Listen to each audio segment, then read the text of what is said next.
11 de la mañana con 19 minutos, estamos de regreso a nuestro programa, como es habitual, todos los lunes, 10 minutos antes, 10 minutos después, pero siempre los lunes, después de las 11, para conversar con Juan Luis Oyarzún Gálvez. ¿Cómo estás, Juan Luis? Bienvenido. Bien, pues Daniel, pues como siempre, como bien lo dices, todos los lunes estás hablando un poco de la actualidad noticiosa, económica de la semana y de lo que se viene. Oye, y lo que se viene y lo que está, ¿no? Entre lunes y martes, la PSU, la prueba de selección universitaria, pero también usted la ha denominado de otra manera. Sí, puse un nombre dentro de una columna que escribimos y que apareció hace unos días publicado, y le pongo prueba de discriminación universitaria, ¿cierto? PDU, prueba de discriminación universitaria. Bueno, la prueba de la famosa PSU es una continuación y es como una especie de parche, Daniel, de la prueba de aptitud académica. La prueba de aptitud académica medía aptitudes y habilidades. Y fíjate, Daniel, que se realizó del año 66 al 2002. Claro. Un tremendo trecho de tiempo. Yo di la prueba de aptitud académica. La prueba de aptitud académica. Sí, lo pregunto porque es bueno hacer la definición, me parece que también. Ahora, pero a veces lo decíamos, ¿no? Para conversar de actualidad, de economía. Esto de la PSU es un tema no menor, ¿no? Acá en la región son más de 2.750 los jóvenes y jovencitas que hasta ahora están rindiendo mucho todavía algunas de las pruebas, pero también nunca se ha sabido reconocer o dar o explicar bien qué es lo que realmente mide esta prueba. Yo buscando mucha información y pidiéndole respeto a las personas que en realidad se dedican mucho más a ese aspecto desde el punto de vista de la confección metodológica, todo eso, claro. Uno los ve desde acuerdo a su disciplina. De acuerdo a la PSU mide conocimiento y es una especie de parche, ¿eh? Porque en realidad en el momento del 2003 la idea era implementar otro sistema, cuenta la historia. Y ese otro sistema es el que se va a implementar en un par de años más, que era una prueba distinta, que no solamente se basaba en medir las aptitudes, habilidades o medir los conocimientos, sino que también generar un mecanismo que sea eficiente para el ingreso de muchos alumnos a las universidades, que hay que recordar que la prueba, que por eso le coloco prueba de discriminación universitaria, genera efectivamente un proceso de discriminación que ha ocurrido en Chile durante el comienzo de la misma prueba, en el cual nosotros vemos que de a poco se ha podido identificar que hay dos tipos de colegios o dos tipos de alumnos dentro de los que rinden esta prueba. Y te comento un poco algunas cifras, porque las cifras para nuestra región igual son preocupantes, las que provienen del año 2017. Fíjate que, como bien dices, hoy día van a rendir alrededor de 2.780 alumnos la prueba de selección universitaria, y el año 2017, el año que recién pasó, fueron 2.500 alumnos, o sea, hay alrededor de 200 alumnos más ahora que van a rendir la prueba en comparación al año 2017. Pero la cifra que yo quiero destacar es que del total de esos 2.517, el 50% de ellos, o sea, 1.267, no alcanzaron los 475 puntos. Claro, o sea, el mínimo, ¿no? Claro, los 475 puntos no lo alcanzaron. ¿Y qué significa que no hayan alcanzado parte de ese puntaje? No solamente no acceder a la universidad, sino que también te coarta en universidades en las cuales no te exigen la prueba, pero sí te exigen como requisito haber rendido la prueba y tener un determinado puntaje para adquirir tal vez alguna especie de beca, como por ejemplo puede ser tal vez en algún CFT, en algún IP, que es un instituto profesional, o el CFT, un centro de formación técnica, en el cual el puntaje, si bien no te sirve para el ingreso, te sirve efectivamente para poder obtener alguna beca o participar dentro del crédito con aval del Estado. Entonces esa cifra es preocupante porque nos deja efectivamente a Magallanes 28,34 puntos con respecto a la región metropolitana, y nos deja en una preocupante posición con todo el resto de las regiones que promediaron 498 puntos. O sea, nosotros estamos 10 puntos más abajo que todas las regiones del país. O sea, eso, Daniel, es un aspecto que es muy preocupante, a pesar de todo el esfuerzo que ha hecho parte del Estado, no hablemos de gobierno, el Estado, para generar este concepto que se conoce la educación de calidad, la formación de calidad. Entonces, son aspectos que en realidad se vuelven muy complicados de poder relatar. Y un punto en el cual yo observo este aspecto de discriminación universitaria que lo escribo en algún momento en mi columna, es que en realidad puntajes nacionales fueron 116, Daniel, el año 2017. 116 puntajes nacionales. El 76% de estos puntajes son lo que nosotros sabemos, de colegios particulares. Claro. ¿Qué hace? Y que ahí está, por ejemplo, lo que se habla usted, ¿no? Las dos clases de estudiantes. Las dos clases de estudiantes. ¿No? O las dos clases de educación. Y las dos clases de educación que tenemos, yo creo que tú bien lo has dicho, porque nosotros tuvimos solamente un puntaje nacional acá en Magallanes, que representa solamente el 0,7% del total nacional, y que proviene de un colegio particular, Daniel. ¿Cierto? Hay que ver el ranking de los colegios particulares y de los colegios que obtienen mejor puntaje dentro del proceso de selección universitaria, y claramente todos los colegios, con excepción del CONTARDI, que marca parte de una excepción, están dentro de los 10 primeros, son colegios particulares, o lo que se conocía antiguamente como subvencionados por parte del Estado. Entonces, la situación es preocupante en ese sentido. El promedio de los colegios particulares a nivel regional, que es el promedio puntaje que tuvieron los colegios particulares, es de 592 puntos, Daniel. Ese es el promedio, o sea, fundamental. Y en los colegios públicos es de 460. Es de 460 puntos. Eso fueron las cifras del año 2017. O sea, claramente aquí las familias tratan de enviar a sus hijos, obviamente, como un aspecto lógico, a un colegio que tenga tal vez algún nivel destacado dentro de eso. Y eso ha mostrado que en Chile, en comparación a la OCDE, nosotros efectivamente tenemos un promedio de matrícula en la educación pública de menos del 40%, siendo que en el resto de todos los países que conforman la OCDE llega a 80% aproximado la matrícula en colegios públicos. O sea, ahora estamos en una situación compleja, Daniel, en ese sentido. Ahora si lo llevamos a algo más técnico, más de numerología, ¿no? ¿Vale la pena tanta inversión del Estado en materia de educación si no se logra mejorar la calidad? O sea, inversión no es igual a calidad. Para nada. Y lo hemos mostrado en las cifras. Sí, por eso. Entonces, ¿vale la pena seguir invirtiendo de parte del Estado, del Ministerio de Educación, de las corporaciones municipales, en infraestructura para la educación, en ampliar las salas, en comprar mayor mobiliario, si quizás ese mismo dinero, y dentro de mi ignorancia, que la reconozco, que la puedo tener, o que reconozco que puedo tener la ignorancia en el tema, quizás es mejor gastar menos plata para mejor capacitación, para mejores profesores, o mejorar la calidad de la enseñanza, no mejores profesores porque también suena discriminatorio, pero esos profesores que están en el día a día en el aula, con los niños, con las niñas, hacerles capacitación. O sea, Daniel, yo siento que la labor que hacen nuestros profesores es una labor muy loable, porque cuando nosotros hablamos de otras entidades, de otros países, mejor dicho, nosotros vemos que el rol del profesor es un aspecto fundamental dentro del crecimiento del país. Y no hablo de crecimiento económico, sino hablo del crecimiento sociocultural. De tal manera que yo siento que en realidad en el transcurso del tiempo, los profesores en Chile han sido bastante maltratados en el sentido de sus remuneraciones, de lo que significa la labor que ellos están realizando. De tal manera que yo siento que el gasto que hace Chile en educación es un gasto que tiene que ser así. Imagínense que nosotros gastamos alrededor de un 4,9% del Producto Interno Bruto en educación.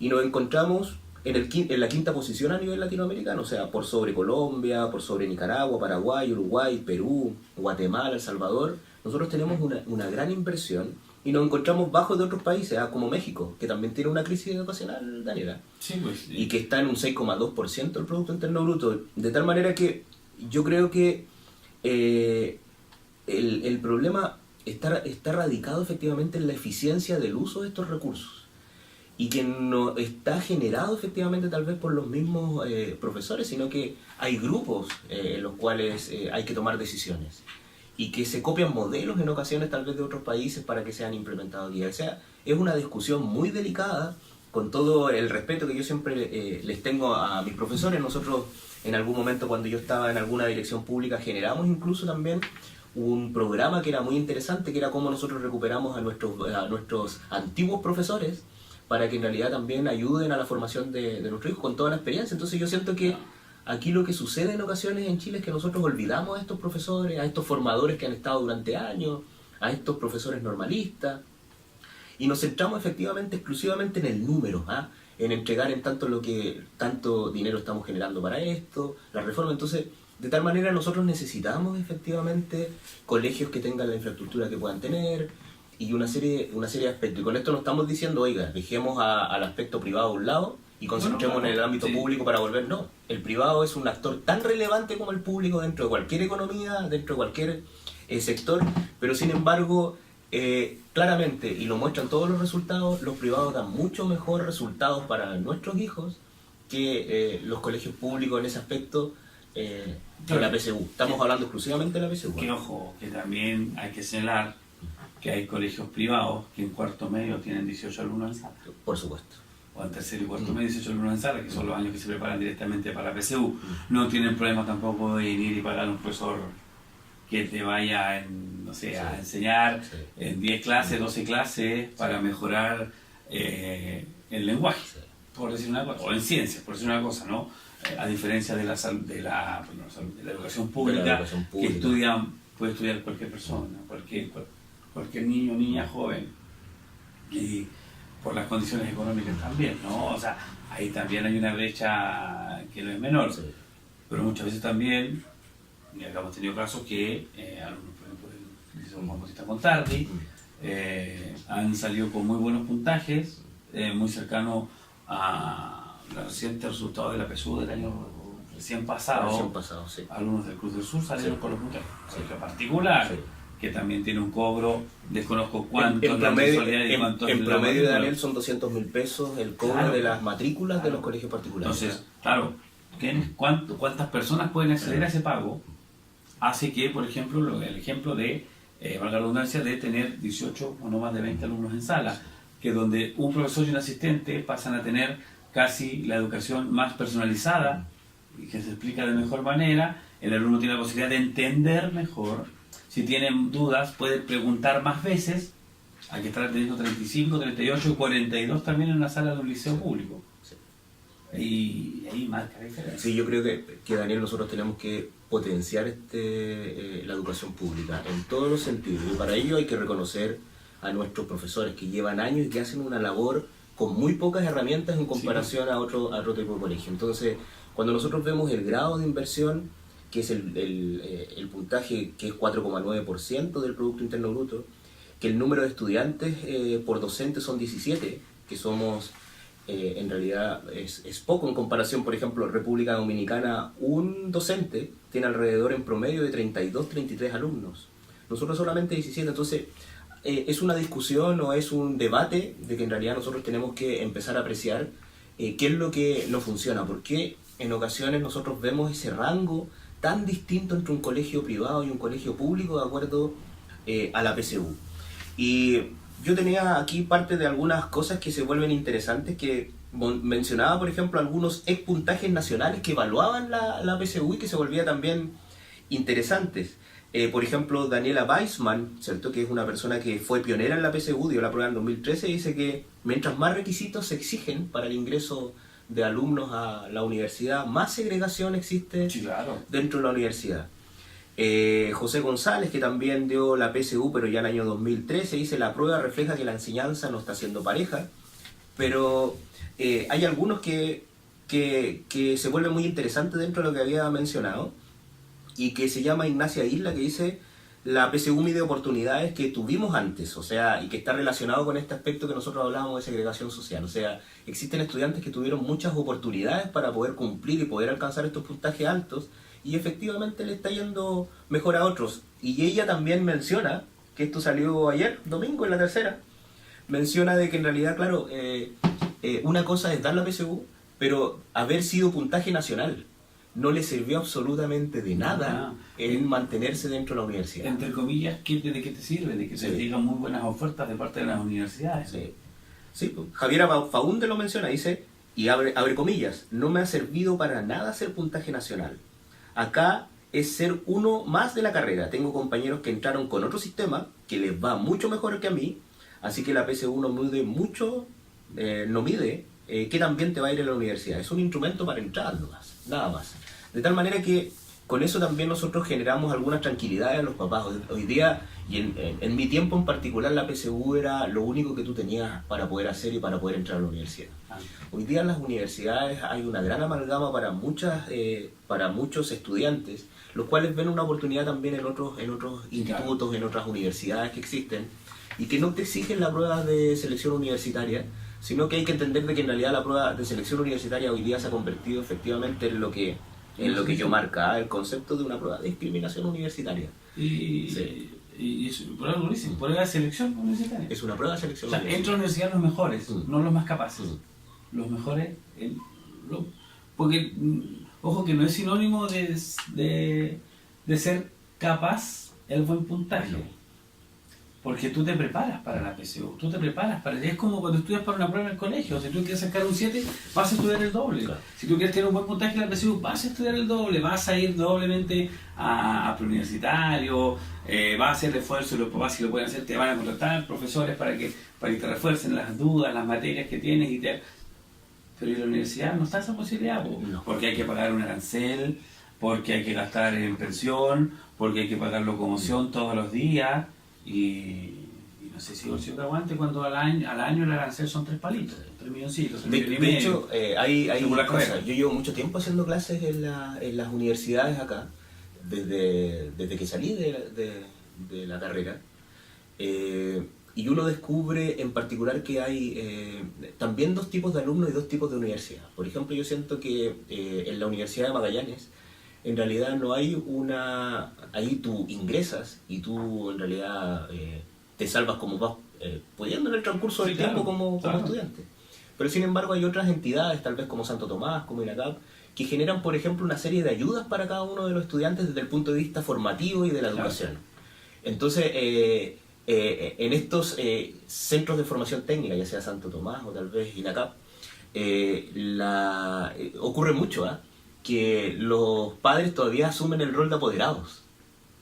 Entonces tú ves que muchos alumnos que forman parte ya de educación universitaria o de centro de formación técnica o de instituto profesional, que ya deberían ser grandes, todavía llegan apoderados a pedir sus notas, a hablar tal vez con los académicos. A mí me ha tocado en ocasiones tener que hablar con algunos padres, producto de que en realidad están preocupados porque sienten que tal vez el alumno se encuentra estresado o hay una serie de aspectos que provienen efectivamente dentro de eso.